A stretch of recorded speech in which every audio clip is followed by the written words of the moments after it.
right, crowd, come on Okay. in. We got people, and I want to welcome all our guests who are here from on Zoom. So we got a wonderful program planned. You are here today at a humanist meeting, and humanism is a philosophy informed by science, inspired by art, and motivated by compassion. Humanists strive to lead meaningful and ethical lives and use reason and empathy to guide their decisions and actions. We do this because this is the only life of which we are certain. As humanists, we affirm the dignity and worth of all people. We do this not only to acknowledge all that humans have accomplished in the arts, sciences, and humanities, but also simply for the possibility for peace and well being when people interact respectfully with one another. And today's program, our topic today, is the Humanist Action Ghana. This addresses the humanist commitment of global awareness. We have a reader this morning, one of our favorites, Dave Petworth. Pebworth, come on in. You're going to be our reader this morning. Thank you. Thank Yes, you. good morning. Good morning. Come on in. Later today, they will award the 2024 Academy Awards, the Oscars. And so I thought it would be fun this morning to see what some of the celebrities think of religion. Okay. And so here's the first one. Obviously, all religions get corrupted by man.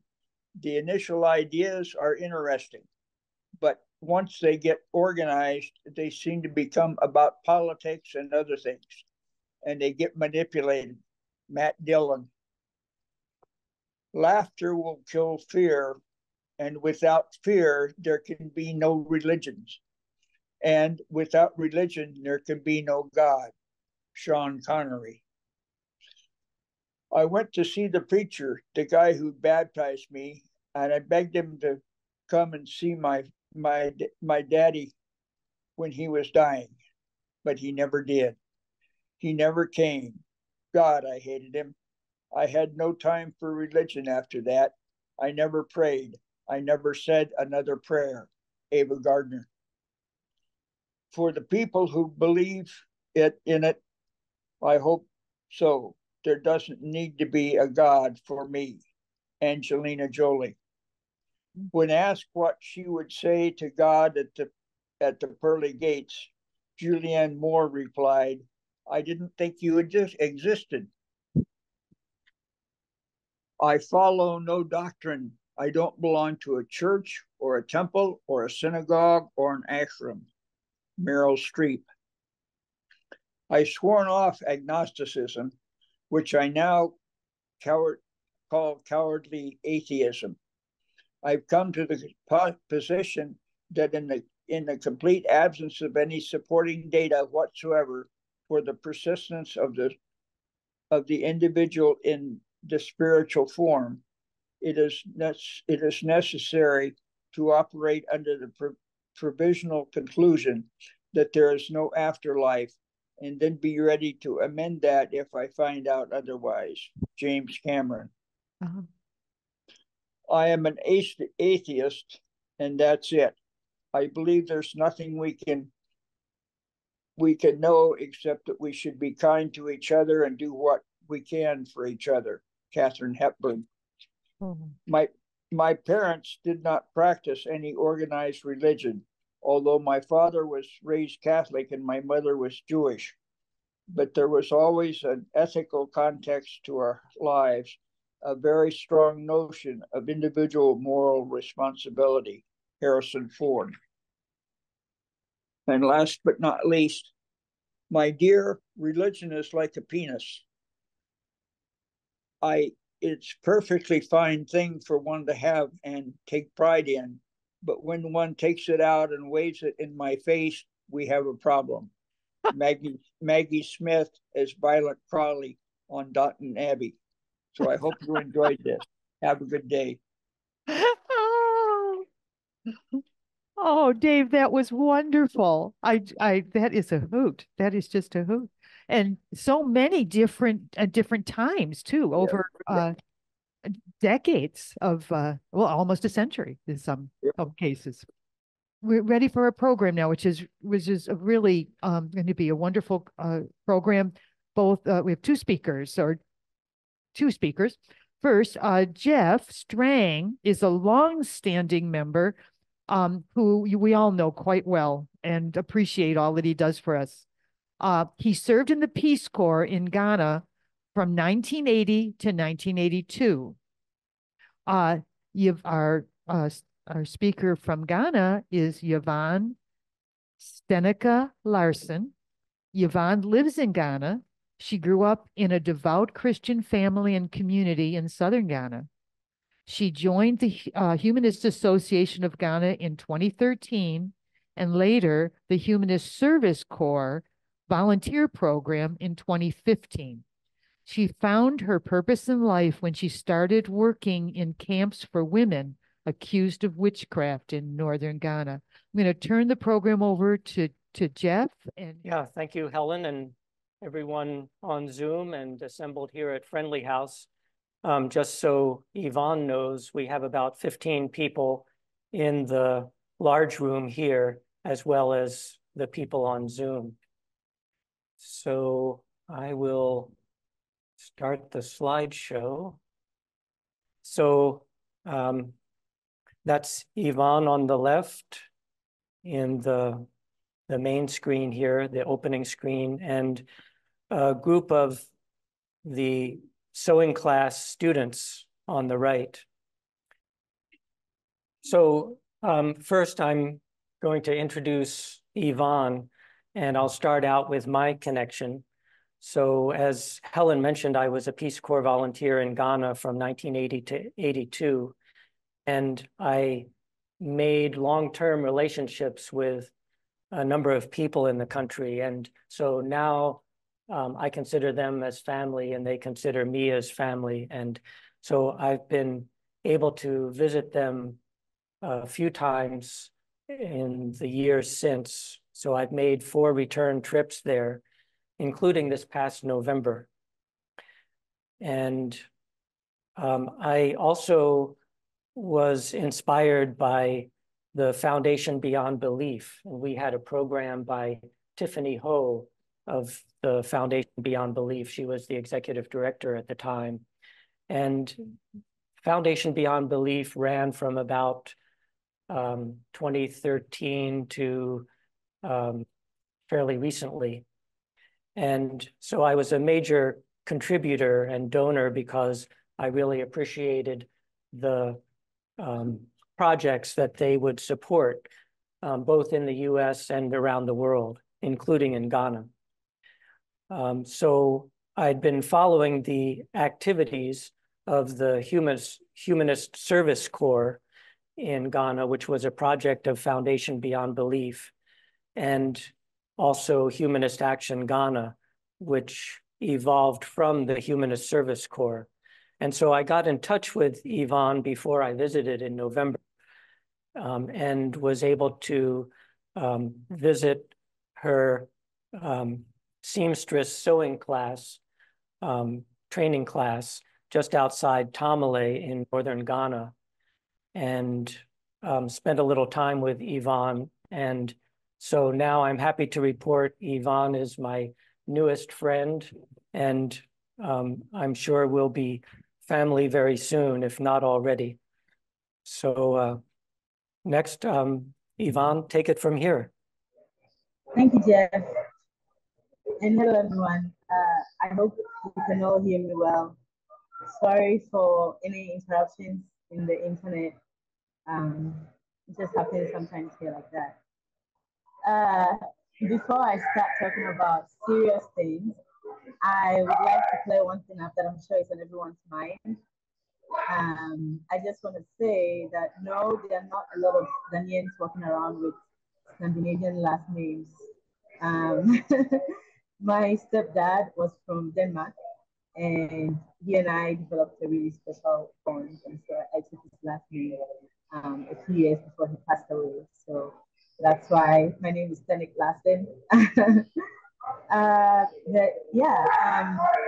I'm really excited to be here. I love talking about our work, especially to fellow humanists, just to show what we are doing with our humanism on this side of the world. So I was born in Ghana. I was raised here. My family, when I was growing up, was very religious, which is very normal for most families here in Ghana. But I had a lot of questions from a very young age.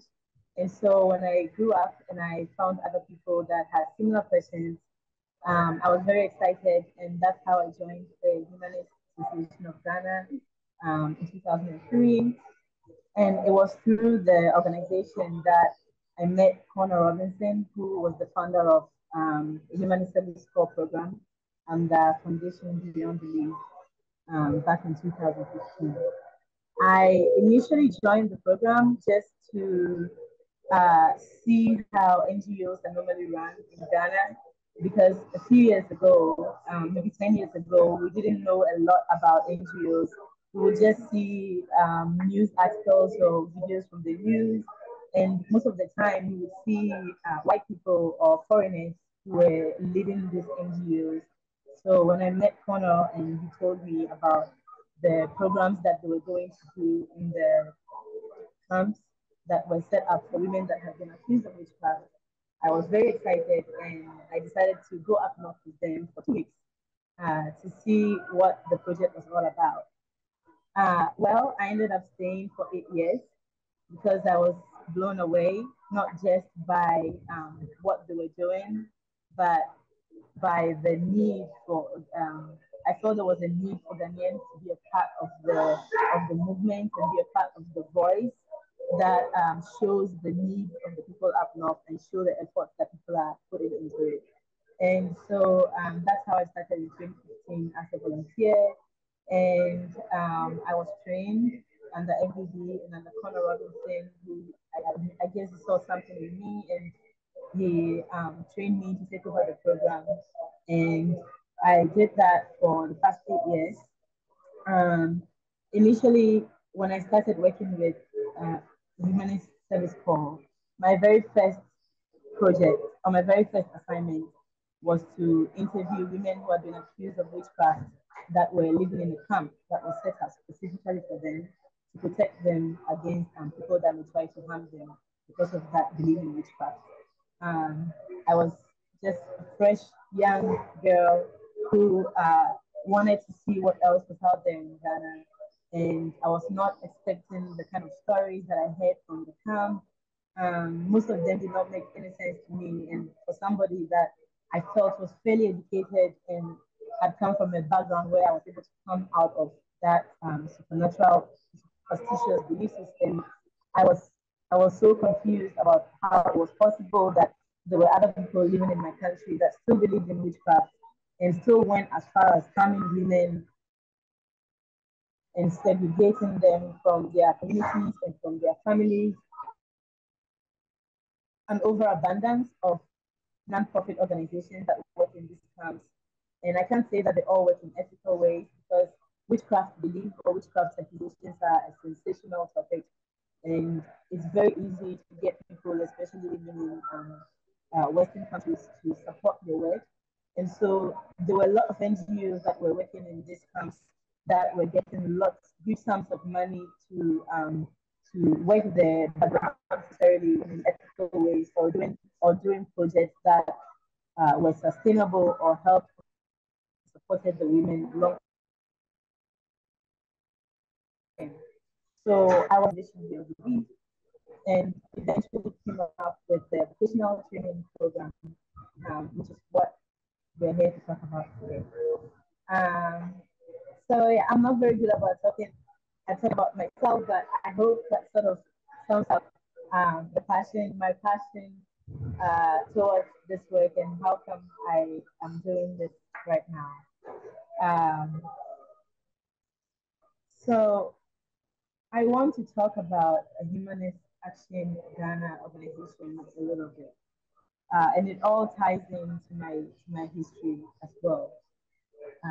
So as I was saying, when I started thinking about how to put together a program that addresses witchcraft belief and witchcraft accusations, I was trying to go back to the source of these accusations. And I had to look back at some of the stories that I had heard in these witch camps. And the one thing that was a common denominator in these stories was that the women that were accused were women that were coming from very poor backgrounds and could not afford to defend themselves, basically. I also have to point out that the northern part of Ghana lags behind the southern part in a lot of ways.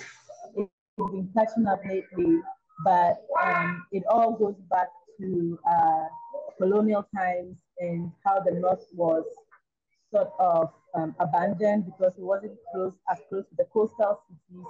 And so that sort of generated into years of the north just lacking behind in education and into the access of basic amenities that we would have when I was growing up.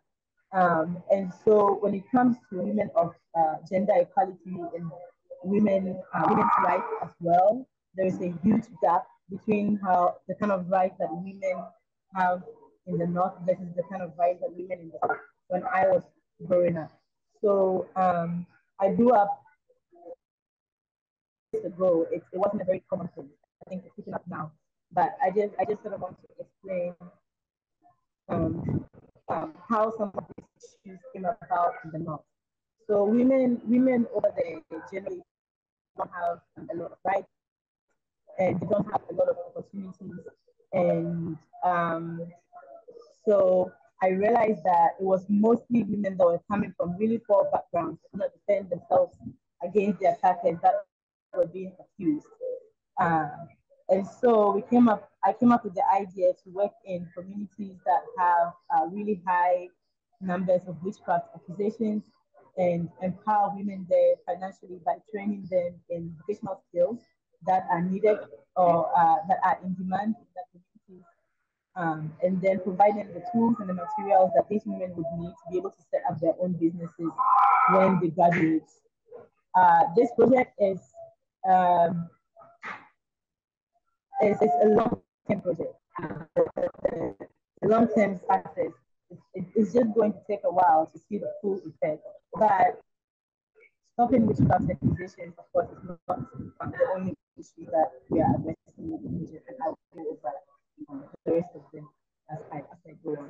I just want to check in and make sure that I can still be heard.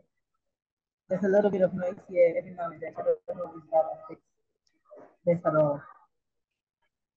Okay, so I cannot hear you well, but as far as you can hear me well, I think that's what matters right now. So yeah, could you go back to sharing the yes. The slide? Thank you.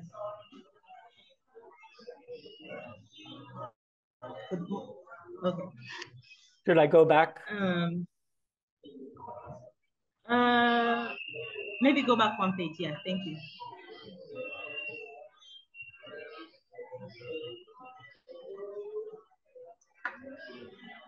Yeah.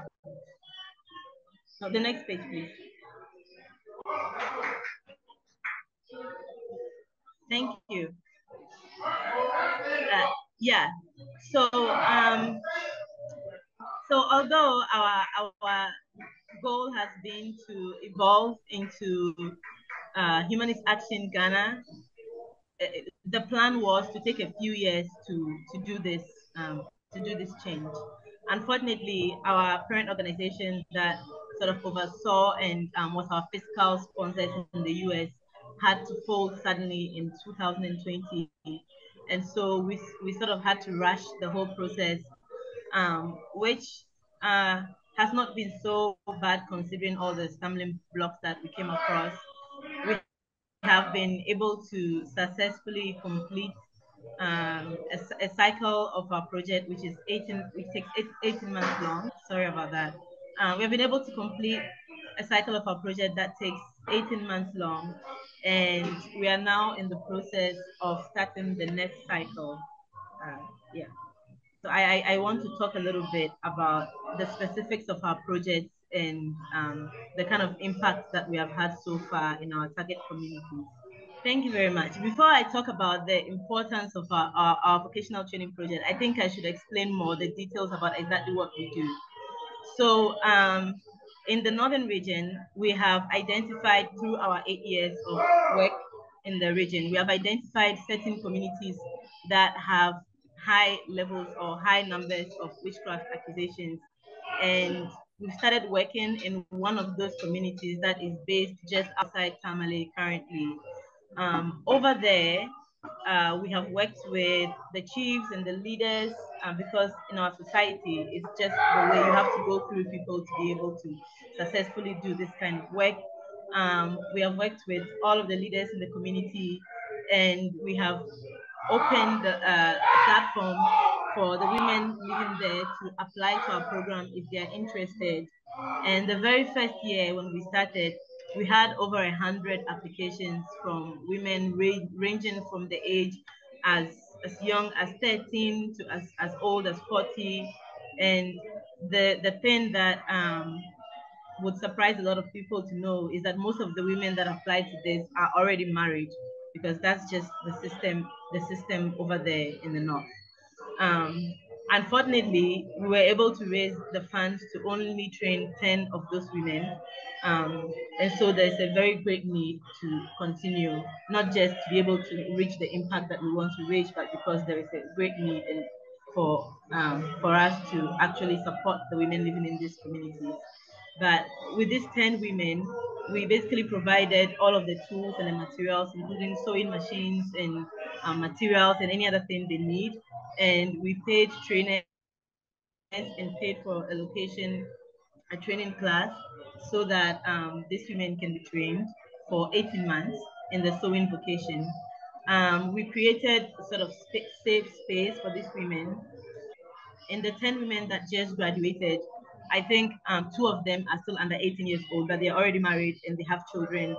And so one of the reasons, aside from financial aspects, why a lot of these women are unable to either get jobs or pursue or learn a trade is because of the amount of responsibilities that they have at home, taking care of their homes and their children. And so we created a safe space within our classes for them to be able to bring their children and sort of create a daycare system where every woman takes care of each child so that they can have the peace of mind to be able to learn the trade. We also worked with their husbands, which I know it's not, it sounds a bit weird, especially if you're coming from a place that has gender equality, but we are working in a place where the women cannot make any serious decisions if they are not empowered, basically. And so we had to work with the husbands as well to make sure that they have a system at home as well that they can be able to comfortably learn their trade. And so this past January was 18 months since we started our project, and we were able to graduate the 10 women that we started with. They've all set up their businesses, and I get calls every day saying, "Oh, I sold a dress for somebody, and I got paid so and so amount." Like, a lot of these women have never handled their own money before. They've not had their own money before, so it's always really heartwarming hearing some of the stories that come from this project. So yeah, some of the issues that we currently is basically to raise women out of poor background. They don't know anything else. Men that we trained, for instance, I think there was only one of them that went went far in schooling, and she only got to, I think, what is grade 6 in the US. The rest had never even entered the classroom, not because they did not want to go to school, but simply because in the northern region, because there's such high levels of poverty just across the region. A lot of families are not able to educate their female children, and there's a system of marrying multiple wives as well. So there's usually a lot of children within a family, and they can decide to train the male children or educate the male children because families usually feel that those male children can be of better use to the family when they are successful than the females. And so when there are a lot of female children in the family, they don't know what to do with them because they cannot afford to feed them, and so they would marry them off early, and then the cycle just continues with their own children. So with our program, we are able to lift them out of that system of poverty and just create like better opportunities and better stories for them. And just basically empowering women economically has a lot of like a huge domino effect, not just to the women directly to the women themselves, but to their families and to their communities, and to just to the way that women are viewed and treated in the North. Because the more women we empower, the more people are forced to recognize and accept that women also are capable of doing this and that, and they also have the voice to be able to say this and that. So just changing the narrative in general in this highly misogynistic communities is one of the major effects of our project. I'm just going to save witchcraft accusations for last because I think that's a bigger issue to like address. But I think I already spoke a bit about how this affects generational poverty. Because a lot of the women that are beneficiaries of our project also have female children that they would have to marry off, sometimes as low as 15, 16 years, just so that they can have a chance at life. And when we empower these women, they can afford to, for instance, put their children into school. So that story changes and their children have better opportunities in the future. We also create jobs, not just for the women we train, but for other women in the community who would be employed by our graduates to also learn a trade and work for them in the future. So by training one woman, let's say you're maybe training 3 or 4 women just by creating this opportunity for a single person. So yeah, the younger women who are forced to marry very young simply because their families cannot afford to take care of them no longer have to face this issue, because either the family can provide for them or they themselves have learned a trade and they can take care of them, and so they are able to decide when and if at all they would like to marry. Our graduates are also able to take part in important decision making in their families and in their communities, and they're able to garner more respect, and this goes into witchcraft accusations as well. So women in the North, women who are financially independent or economically empowered, are simply less likely to be accused of witchcraft, simply because you need somebody who is completely vulnerable, who cannot fight back, to be able to successfully to put them through that sort of trauma, especially in these modern days when the government of Ghana and the police are trying to enforce some laws more. You notice that these cases are happening more in the rural areas these days, where there's maybe no police station. Maybe a woman has to travel to the next community to report a case. But a woman who has the funds available can simply go anywhere. She can choose to leave the community, for instance, to be safe. She can choose to report the case at the police station and actually pursue that case, because you need money to be able to pursue cases here. She can, you know, if she has money, she can pay people to support her, to stand by her, and stop accusations from happening. And so simply, there is no other way to say it. If you empower somebody else in her family, it's still the same thing. It's not her. She could still be targeted. So we need to actually make sure that we are raising women from their stations in these communities, because that's simply the only way that we can make sure that they are safe in a few years. When accusations start when women are usually like in their 30s going up, when you go to the alleged witch camps, you'll be surprised to see some women that are even my age.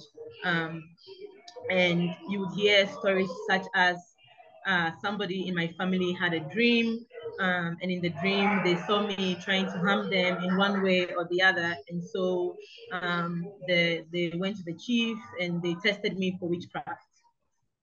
I would like to share with you some of the ways that these women are tested for witchcraft, just so you have a better understanding.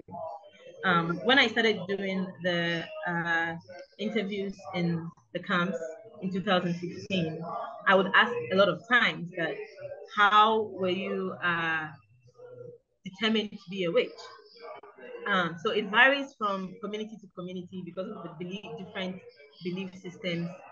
But one of the ways they decide is they would take this woman from her home. A mob usually would take her from her home to the leader of the community, which is usually a priest, a fetish priest. And the priest would bring out a stool this big, maybe this big, and put it in the center of the compound. And the accused woman would have to sit on this stool and be surrounded by all of her accusers on the tiny stool. And then the fetish priest uses a broom, a large broom, to hit her from different directions really hard. If she falls off the stool, she's a witch. If she doesn't fall off, she's not a witch. But I don't know how many women will not fall off that tiny stool. So most of the time, if you go through that system, then you are a witch. So imagine that you are a woman being accused of this, and you have no power, you have no money, you have nowhere to run to. You cannot even pay transportation to run from your community. There's nothing you can do. And the witch camps exist so that these women are not killed. Because up until a few years ago, when women are accused, they just kill them. But the witch camps were created so that the women would have a safe space. However, safe space is just a term that we use very casually in this field. It is not at all safe. It is not a nice place to live. They don't have access to basic necessities like clean drinking water, to food. And the worst part is they are being used constantly for social media promotion by a lot of unethical organizations that use the stories and the vulnerability and the weakness of these women to seek money from Western organizations. So I know a lot of people usually ask, oh, what can we do to support these women? It's it's not it's unfortunate to say that although it's not been done in ethical ways, um, the women living in the camps are being taken care of, because every now and then there's an organization that needs pictures of them feeding them, basically. So they would go and feed them. What we need right now is to make sure that there are no more accusations, so that no women are being fed to the camp. Moving on. So our project does this, and we try to do it ethically, and we have to do it in in a in a very tactical manner, because it's a very sensitive issue. You cannot enter a community and tell people that witchcraft does not exist, or what you believe in is not real. You have to play a lot of games, basically, with the community leaders, go through certain processes, just keeping in mind the end goal, the target, which is to basically stop this astronomical thing from being done to women. But you cannot say that. I cannot say that when I enter these communities. I can't say I'm doing this project to prevent witchcraft accusations. I can say everything else but that. Um, so it's a very sensitive work that needs a lot of time and dedication, and you need to be careful about the decisions that you make and the actions that you take, because the consequences of one single wrong step can be very extreme for the very people that we are trying to support. If I openly showed support for somebody that was considered to be a witch, for instance, um, uh, if I'm not careful about the way I show support for someone that was considered to be a witch in one of these communities, the consequences for the woman would be maybe even fatal. So it's very important to support organizations like ours that are trying to do this work in an ethical manner, so that our goals are actually sustainable and do support the people that we intend to support. So I think we'd just like to show you some of the pictures from our training, and some of the pictures from our very recent graduation that we did in January. Yeah, so this picture is from our very first vocational training project we did in Yendi. I think this was in 2018. Yeah, this is 2018. In Yendi as well, we trained 10 women. It was for the very same issue. We identified a small community just outside of Yendi that had high cases of witchcraft accusations. And I want you to take a look at the ladies in this picture to just understand that most of these girls are already married and have children. Um, and so they need this project more than anything. Um, so yeah. If you look down below, you can see the sewing machines and some of the other materials that we use for our training that we provide for the ladies at the beginning. And when they graduate, they just take their machines and their young ladies face after going through this training is getting the money to set up, work yourself up from there. Yeah, so some more pictures of some of the sewing machines that we've acquired over the years for our beneficiaries.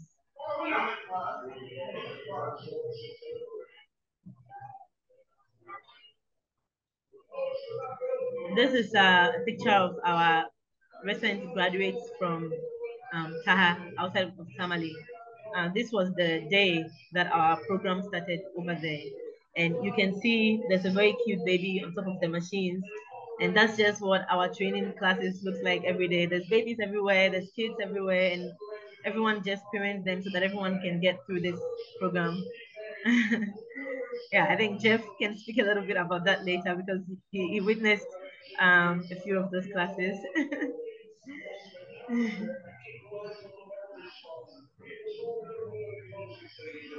Yeah, so one of the biggest costs that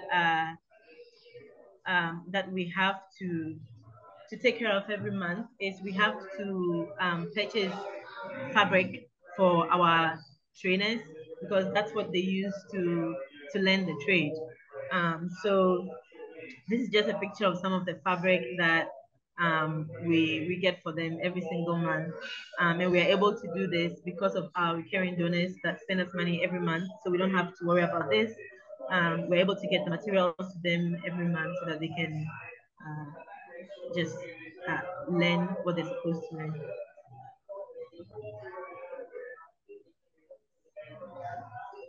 Yeah, this is one of our classes going on. Yeah, you can see some ladies learning how to maybe do some hemming, or I don't know exactly what they're learning there, but this is what it looks like every day. It's usually a very big open space, and there are other tables set up around for some of the other ladies. In our just ended cycle, we had 3 trainers that were teaching 10 women.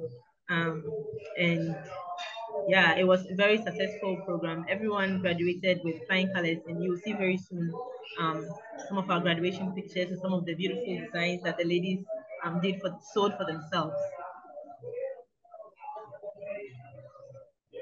Yeah, more pictures of our beneficiaries during their training.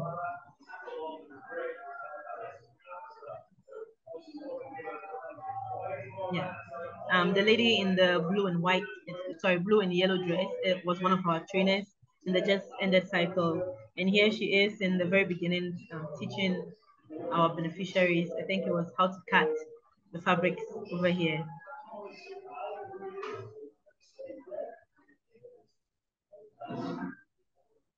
Yeah. Another training video with more cute babies hanging around with us.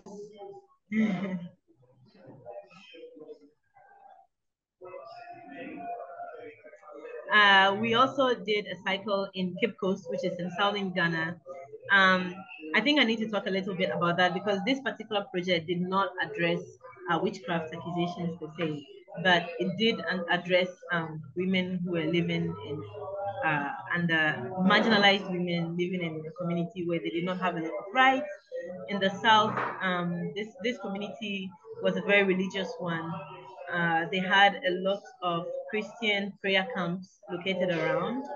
and especially young women who were taught to not follow societal rules would be sent to these camps to be prayed for, sometimes for months or years. So there's a big gap between the progress of men versus women in this community. So we did a cycle over there as well, and these were some of our beneficiaries from there. And oh, the clothes they are wearing were made by them in that just last picture. This is our Cape Coast graduation when we graduated our our trainees in Cape Coast. It's not a very clear picture, sorry.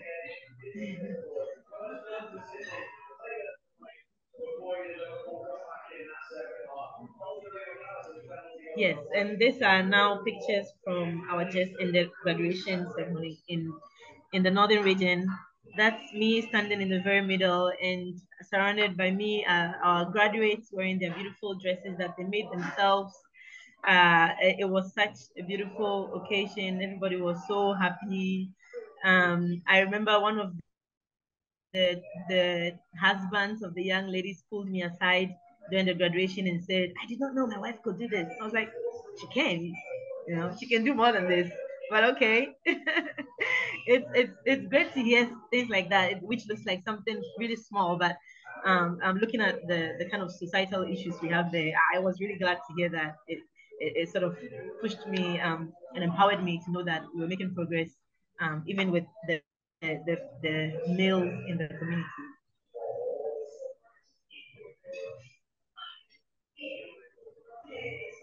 Yeah, more beautiful pictures from our graduation. That's some of our graduates sitting on the plastic chairs up front. I hope we have some pictures where you can see some close-up shots of these dresses, because they honestly did amazing, considering that this kind of vocational training programs usually take 3 years to go through, and we used 18 months and created a very good curriculum for our training. It was amazing what they came up with at the end. So yeah, this is the chiefs and leaders of the communities that also came to our graduation ceremony to witness the graduation. The chief made a speech that day, and he encouraged us, and he was really proud of what we have done, and he asked us to do more projects like this to help the people in the community. So that was also really nice to hear from the leaders.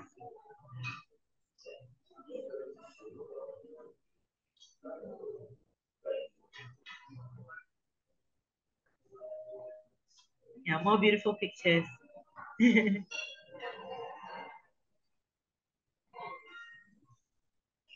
The whole community came to see our graduation ceremony, because they watched us from the very beginning when we were setting up. We had some beautiful cultural dances that we did at our graduation. It was really lovely. You had to be there. Yeah, it was really lovely to see the massive support from the community as well. Yeah, so I would like to talk a little bit about our goals and our plans moving on. What we hope our organization would look like in this year and in the coming years. We are taking a break in between cycles, and we are currently working on setting up our next cycle in Taha, because again, over 100 people applied for the first cycle, and we're only able to train 10. So I assume there are maybe 90 people that are women that are waiting for us to do the next one. So all of this is just working towards that next cycle. Currently, I'm not able to do this full term, because we just don't have the funds available to be able to pay me so that I can do this full term. And one of the things we are hoping to be able to do with before this next cycle is raise enough funds so that I can put in my time and effort 100% and be able to do more than we've been able to do even with the next cycle moving on. we constantly need new sewing machines, we need equipment, and this equipment needs to be serviced every now and then. So we need funds for that as well. And we need recurring funds because when machines stop working, we don't wait to find the money before we can fix them, because then it puts a strain on our timeline, and it means that somebody is sitting down and not being able to learn. So it's just it's easier and it's a comfort to know that we have the funds available to deal with these emergency situations whenever they rise. Our goal in the next cycle is also to be able to put up or pay for a permanent location that it could all just simply be 2 rooms that serve as an office and a classroom. If you saw some of the pictures we shared from our training, you can see that most of the training happened outside. And it was because we could not afford back then a real program location or a real classroom or permanent location. And it's sometimes problematic when it rains. So when the weather is not good, it can be problematic. So we are hoping that we can pay for a more permanent location so that it would be an easier training for everybody involved. We need to get new sewing machines. We need to get new sewing machines for our trainers, upcoming trainees as well. One of the things we have realized about our past cycles was that it's when we graduate our trainees, we give them the machines that they've been using during that cycle, and we realize that it's not the best because we are giving them the machines that have been used for 18 months, may have issues or may have some problems, need servicing because they've been used for so long. We've just realized that it may be better to get permanent machines that can be used for training, and then get our graduates. Looking at the number of people in these communities that need support and looking at the costs of training each person, sewing machines are very expensive. So that's one of the major reasons why we are not able to train more women this cycle. We have been thinking about other minor projects that could tie into our sewing project. And I came up with our tie and dye teaching class, which can train a larger group of women for a smaller amount. It's also an in-demand vocational skill, and the materials that are used in that training can be used for our vocational training sewing project as well, which means that putting money into one just sort of reflects into the other, and you wouldn't have to buy new fabric every month for our vocational training project anymore. So we are hoping that we're able to raise more funds for the next cycle so that we can let Jeff address for it. Yeah, thank you, Yvonne. So we did a bit of a budget for going forward, and you can see it doesn't cost much money to have a nice program in Ghana. Full-time support for an executive director, that's a decent salary, is only $200 a month. And a sewing machine is $100 per machine, but total for 10 machines is $1,000. And the tie-dye teaching class and the office location, that can be spread over a number of months to be a real reasonable price. And so I've committed to spending $500 a month to send to Humanist Action Ghana. And it's just a normal nonprofit contribution because there's a fiscal sponsor in the US that the money is passed through. And so I would like to ask Humanists of Greater Portland to also match that at $500 a month going forward to support Yvonne to leave her self-employment running a shop in Accra, the capital, and move to Tamale to work on the sewing projects full-time, sewing and tie-dyeing projects full-time. And so I'll be asking the board formally at the next meeting to support this effort of a fellow humanist in Ghana. And I want to point out that atheists are very rare in Ghana. We think they're rare in the US, but when you find one in Ghana, you found a jewel. And Yvonne is a jewel. So I would ask us to support her in this humanist project. So any questions? Okay, go ahead. My question is simply, what faith community is mostly involved in all of this? Witchcraft and the chiefs. What faith community do they come from? Yeah, so the question is, what is the faith community in Ghana? What is the religious environment around those communities that often accuse women of witchcraft? Okay, thank you very much for the question.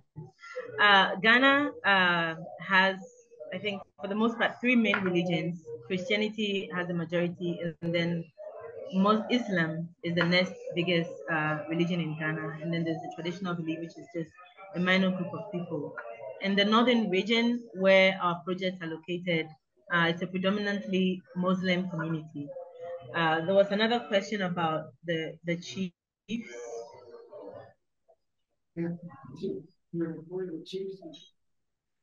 Where did the chiefs that was the question? What is their religion? The chiefs? Yeah, the chiefs' religion. Oh, the chiefs are all Muslims as well. All of the communities that we currently work in, well, in the north, they are Muslim communities, and the chiefs are also Muslims. They practice Islam. Thank you. Thank you. Right. So in the south of Ghana, because that's where the Europeans came on the ships, Christianity came from that direction, from the coast, from the south. And from the north, that's where the Muslims came from, across the Sahara. So you have the northern part having the Muslim framework. And then on top of all that is the traditional spiritual beliefs in black magic and talismans and juju and all those things. Okay. Oh, we have a question from Joyce. Joyce, are you on Zoom? Yes. Can you Okay, I can hear you. Come on in. Okay. Yvonne, I went to a similar project in Guatemala, and one of the problems we ran into there was spaces, indoor spaces. You hinted at that, but what resources are available and what ones are not? For example, are those machines pedal machines, or do you need access to electricity? I don't see how you could if you're outside.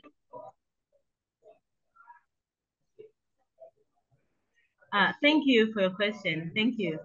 All of our machines are not electrical, simply because we think that would not be sustainable long term. As I'm talking to you right now, the power could just cut right now. It's just something that we deal with sometimes here. So if you want to set up a business, unless you're living in a very reliable place for electricity, or you have the money to get a generator, for instance, it would be more sustainable to get I don't know if you know butterfly machines, like the basic ones, butterfly sewing machines, the very basic ones that are wind by the hands. Those are the types that we use, because most people are familiar with them here. You have people that can maintain them because they are very familiar with them here. You can get them very easily to maintain. And we have a sub class within our training, our sewing training, where we teach the women how to do basic maintenance of their machines. But overall, there's just some things that they cannot do. And if they're using the machine constantly, issues happen. So we just need to address that sometimes. We do like a general maintenance every other month. But whenever there's an emergency, we also need to be able to address that very quickly. Very good. Thank you. Dave Gray, you have a question here at Friendly House. It's fascinating to see you help these women learn to make these beautiful clothes. But I'm wondering what other parts of the economy in Ghana are women very active? For example, farming. I assume that they do some of the farming labor. Can you help them with those jobs also? Thank you very much for that question. That's a very good question. I'm glad you answered that because I had something I wanted to say about that I just forgot. Currently, we are focused on the vocation on the sewing vocation because it's what's currently in demand in the particular community that we work in. But there are other vocational skills that are also in demand, such as hairdressing. Um, the reason why we are not doing that currently is because it costs much more to set each individual person up to do hairdressing than to do sewing. But we hope that when we get funds for this, we can expand into other vocational trainings, such as even mechanics and other vocations that are traditionally seen as men's work. I'm hoping that's like my goal for the future is that we will train these women in some of those vocations to also not just provide the jobs but change the narrative about the kind of skills that women are seen to be able to do in these communities. So we are only doing this currently because it's what we are able to do financially, but it is in demand. It's just we are able to look at other options when we have access to more funds. There's a question from the Zoom audience. Hank Robb, could you please come in and ask your question? Sure. I was asking about the maintenance of the machines. You said that your trainees learn something about the maintenance, but some things are too complicated. They require someone else, but the community does have these people. So how long will a machine last before it's just not fixable anymore, or it costs so much to fix it that it's not worth doing? Thank you. Thank you for that question, Hans. So let me just give you an example. So these butterfly machines, we pick them for very specific reasons. Aside from the fact that they don't cost too much, they also last for a very long time. My mother is a seamstress herself, and I relied a lot on her experience when we're trying to come up with the right kind of materials that we would use for a community such as the ones we work in, where people may not necessarily have access to a lot of funds to be able to do like very extensive maintenance. So we chose the butterfly machine, not just because it is cheap. You chose the butterfly machines because why? Thank you. We chose the butterfly machines because of they're not too expensive, they last long, and they are cheaper and easier to maintain. So we had all of these issues in mind when we were picking the machines because we didn't want to saddle the trainees with machines that were either too expensive or too complicated for them to maintain when we are no longer in the picture. So the butterfly machine is the most commonly used one in Ghana. It's very easy to get somebody to maintain it. And because we haggle prices, even service prices here, it's easy if you have enough patience to find somebody that will fix it at a very low cost. And realistically, it should take maybe up to 6 years at least for a machine to completely break down. And I believe that within that 6 years, our beneficiaries will be able to afford more machines even before then or change the machines whenever they want to. So we've put all this in mind and given them enough time to be able to be stable within their businesses so they can expand if they choose to. Thank you, Yvonne. I have a question. You know, your graduates are starting businesses, really. That's what you're encouraging them to do. Are you doing some business accounting, business management? How do you prepare them to become self-employed? Thank you for the question. Yes, we do have other sub trainings within our vocational training that I should have maybe expanded more upon. So thank you for that question. So when we started this, I, I'm very much aware of the societal issues that are happening in this community. So just teaching somebody to sew does not actually cut it. We have to do other things. You're looking at women that have maybe not stepped into a classroom before. She may not know how to manage her finances. So, for instance, in our just ended vocational training cycle, we've had an accounting teacher for a primary school that came in twice and sat down with the women and explained like very, very basic like business management things to them. And we've gone over it a few times during the project. We've also attempted to do like a sexual health sub uh, um, training that we had to sort of take a step back from because the husbands were not very happy. They felt we were teaching their wives not to have babies anymore. So it just says that this work is never ending. You can put in your best, but sometimes you need to take a step back in certain fields and reassess and readdress.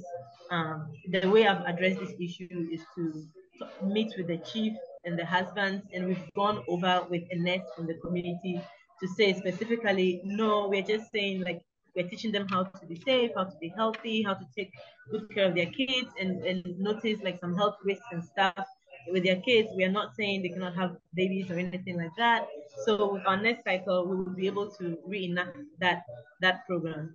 So yeah, we've thought about some of these sub issues basically because we are dealing with a very with a community that you cannot just start from somewhere. It will not work. Basically, you need to address a lot of things just to make this one thing you're trying to do successful. So yeah, we are addressing some of those issues, and I'm sure there are other things that we could be doing that we would practice within our upcoming cycles too.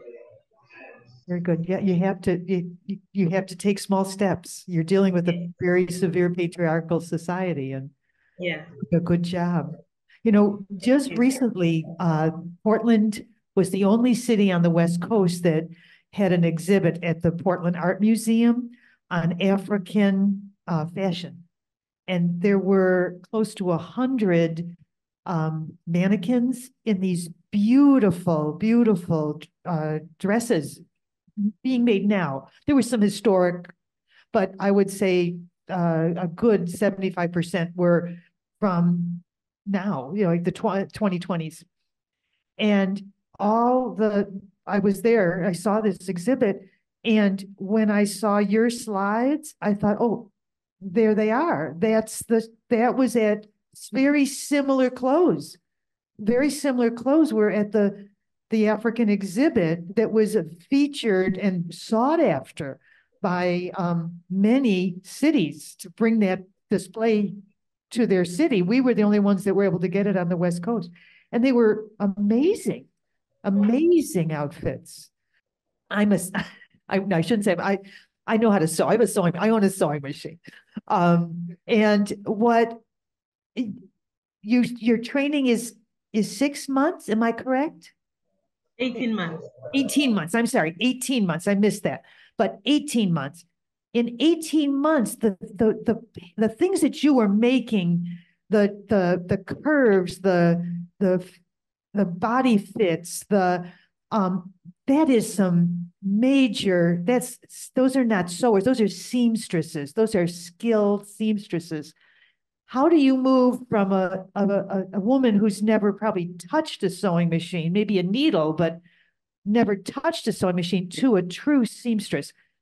How do you do that? And no electricity? Yeah, it's just amazing. I myself was aware of each person's skill level because I'm very much part of their progress, but I was blown away by the designs and just the crafts that they came up with. So I have to take you to the beginning to sort of explain how we're able to do this for 18 months and do it so successfully. One of the important things that I've wanted and I've been very serious about doing with this program is to only put women who are interested in doing a specific vocational skill in that particular program. Because if not, you can teach somebody a skill, but if they don't have the passion for it, they cannot do it successfully. They may lose interest, or they will not be as good at it because they just don't have the passion for it. So during our interview process, we made it known that this is what we're going to do. So is this something that you have interest in? Is this something you would like to do? But another thing that plays a major role is that in Ghana, those kind of clothes that you're talking about is what most of us wear, like maybe 80% of the time anyway. Most of us wear these locally made dresses made from our locally made fabrics. This I had a tailor made this shirt for me. It's not, I did not buy this from a shop. This was made specifically for my body. So it's a very common thing to need a seamstress to make you something new, to alterate your clothes. It's a very in need vocational skill. Um, Sorry, I lost. I Oh, lost that's the okay. question. No, you've answered my question. Thank Oh, you. I did. Yes, yes, you Thank did. you very much. Yeah. I just like talking about this. No, no. I just honor the work you're doing. Wonderful.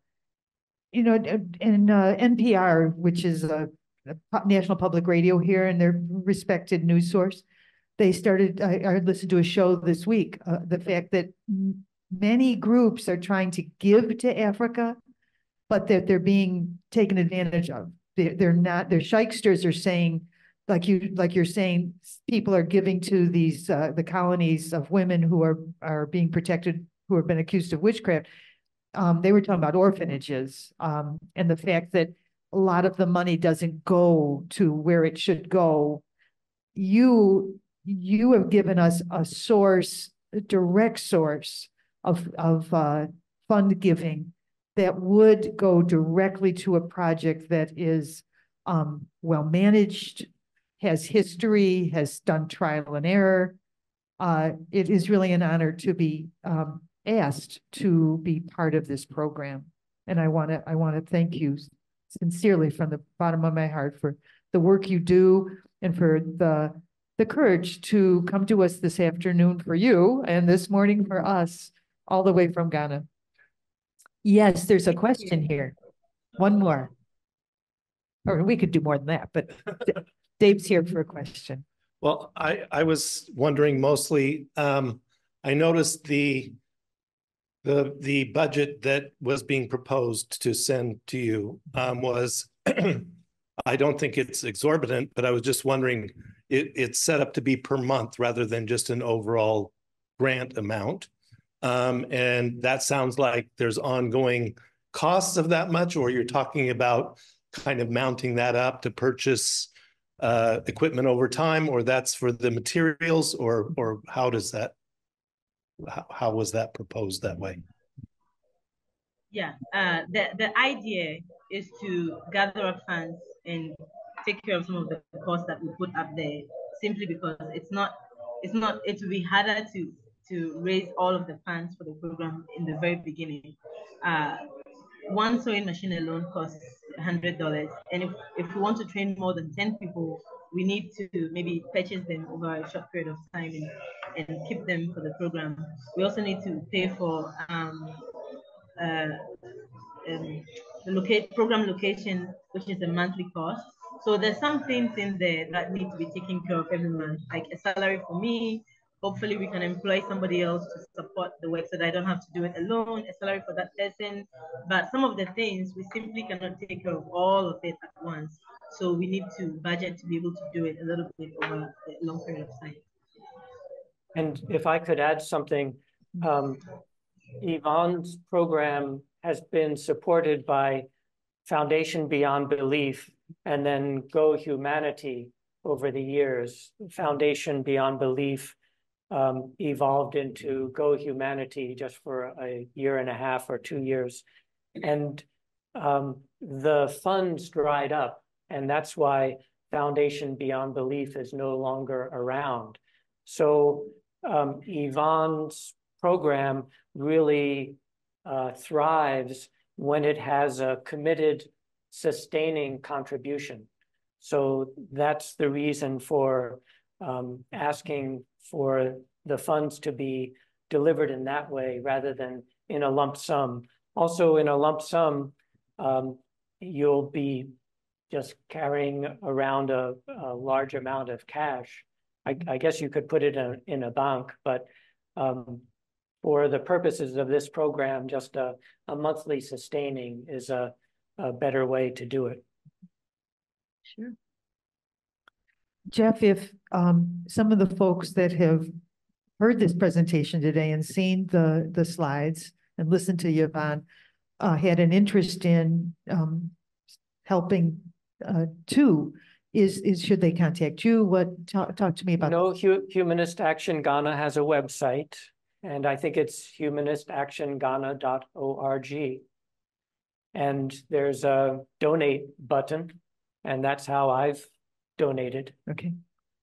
So it's easily done. Mm-hmm. And as I mentioned, there's a fiscal sponsor that the funds are routed through. So humanistactionghana.org. Mm-hmm. And one sewing machine costs $100. That's right. Okay.